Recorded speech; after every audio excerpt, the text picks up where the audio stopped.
Hello everyone, আজ আমরা চলেছি নরসিংদীর জনপ্রিয় বিনোদন কেন্দ্র গোল্ডেন স্টার পার্ক। পার্কটি শিশু, পরিবার ও বন্ধু-বান্ধবদের জন্য দারুণ একটি বিনোদন স্থল। এখানে কি কি আকর্ষণ আছে, কিভাবে যাবেন আর কেমন অভিজ্ঞতা পাবেন সবকিছু জানতে ভিডিওটি লাস্ট পর্যন্ত দেখতে থাকুন।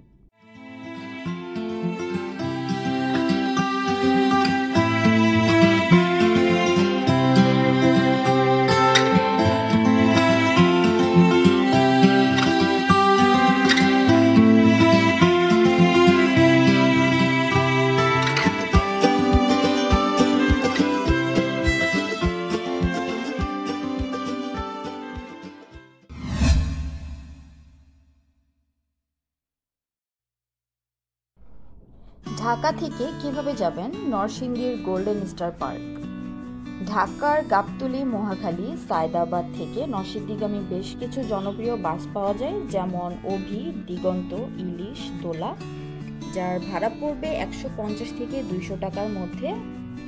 নরসিংদী বাস স্ট্যান্ড নেমে রিক্সা বা সিএনজি নিয়েই পার্কে যেতে পারবেন, অথবা যে যেখানেই থাকেন গুগল ম্যাপে গোল্ডেন স্টার পার্ক নরসিংদী লিখে লোকেশন অনুসরণ করলেই সহজে পৌঁছাতে পারবেন।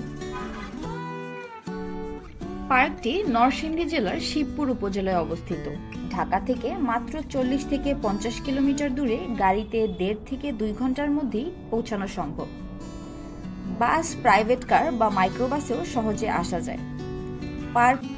আমরা কিন্তু অলমোস্ট চলেই এসেছি এবং এই ব্রিজের উপর থেকেই কিন্তু দেখা যায় পার্কটি, এবং নরসিংদীর যে ভাইরাল সূর্যমুখীর বাগান, ওই জায়গাটিও কিন্তু ঠিক এই ব্রিজটির নিচেই অবস্থিত।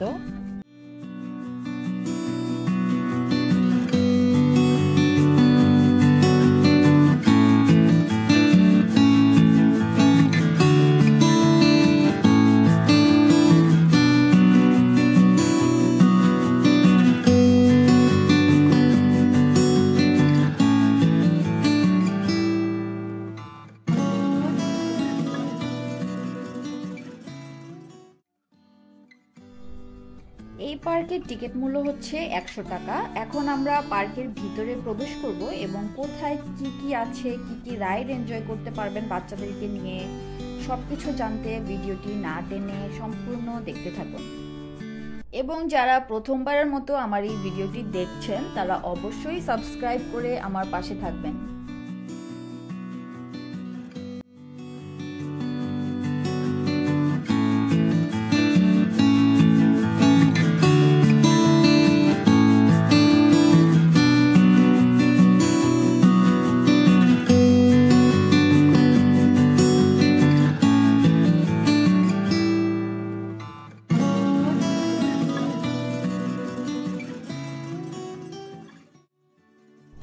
এই পার্কের কিন্তু একটা প্রধান আকর্ষণ হচ্ছে এই ওয়াটার রাইড, যেখানে আপনি বাচ্চা কাচ্চা কিংবা বড়রাও কিন্তু এই পানিতে রাইড করতে পারবেন।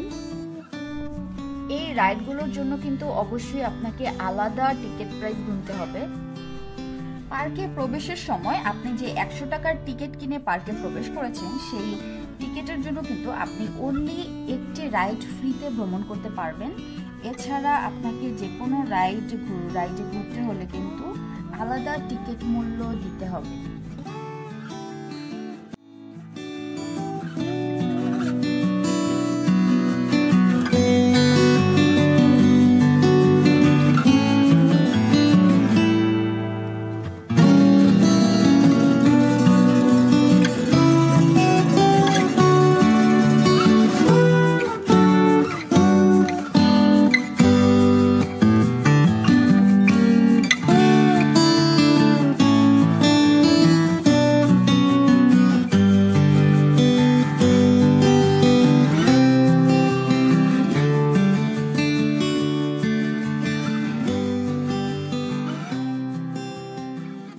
অনেকক্ষণ ঘোরাঘুরি, হাঁটাহাঁটি, রাইডস এনজয় করার পর কিন্তু আপনার যদি ক্ষুধা লাগে, ঠিক পাশেই কিন্তু রয়েছে ফুচকা, চটপটি, আইসক্রিম থেকে শুরু করে বিভিন্ন খাবারের দোকান।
মধ্যে আমার পার্সোনালি একটা ব্যাপার যেটা সবচেয়ে বেশি ভালো লেগেছে সেটা হচ্ছে পার্কে প্রবেশের পরই আপনি একটা সাইড টোটালি দেখতে পারবেন যে রাইডস এনজয় করতে পারবেন, ওয়াটার রাইড এনজয় করতে পারবেন। তারপর আরেকটা পাশ রাখা হয়েছে শুধুমাত্র সানফ্লাওয়ার গার্ডেন এবং পাশে বিশাল নদী, টোটালি ভিন্ন রকম একটি পরিবেশ আপনারা দেখতে পারবেন। আমার কাছে তো বেশ ভালো লেগেছে এই জায়গাটি। আপনাদের কাছে কেমন লেগেছে সেটি জানাতে ভুলবেন না, এবং আমার ভিডিওটি ভালো লাগলে অবশ্যই লাইক, কমেন্ট, শেয়ার এবং সাবস্ক্রাইব করবেন। আজকের জন্য এখানেই বিদায় নিচ্ছি। দেখা হবে নতুন কোনো ভিডিওতে, নতুন কোনো জায়গায়।